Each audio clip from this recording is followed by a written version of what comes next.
Why I like photojournalism is I find taking pictures very inspiring, and I've always been fascinated with the art. I have a good eye, and that I feel is a really good fit for me. And working on the yearbook also inspired me to become a photojournalist.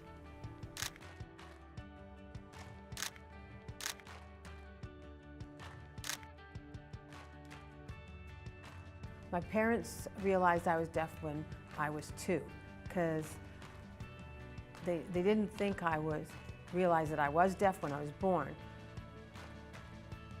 But one time they called my name and I didn't respond. And then they started wondering. I thought, this is funny. And they'd call and I wouldn't answer. So they took me to the doctor and found out that I was indeed deaf. At first, they tried the oral route to just no signing, just lip reading, and that didn't work. So then they started to realize that I needed to learn sign language, and that's when we picked it up pretty quickly.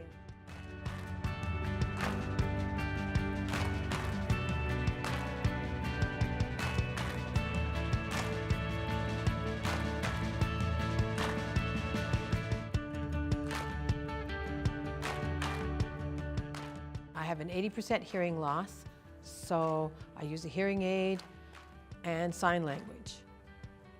I grew up with English Sign Language until I was 12 years of age, and then learned American Sign Language. Problems with interviewing people. For example, a hearing person, how do I communicate with them? There may be some important information getting missed, and we have to write back and forth in order to make sure that we understand. First off, try and get an interpreter. That would be ideal. If not, then try writing back and forth, but that takes more time. But that is probably the best way of communicating. My goal is to open hearing people's eyes to see deaf people's stories, to set up my own business someday,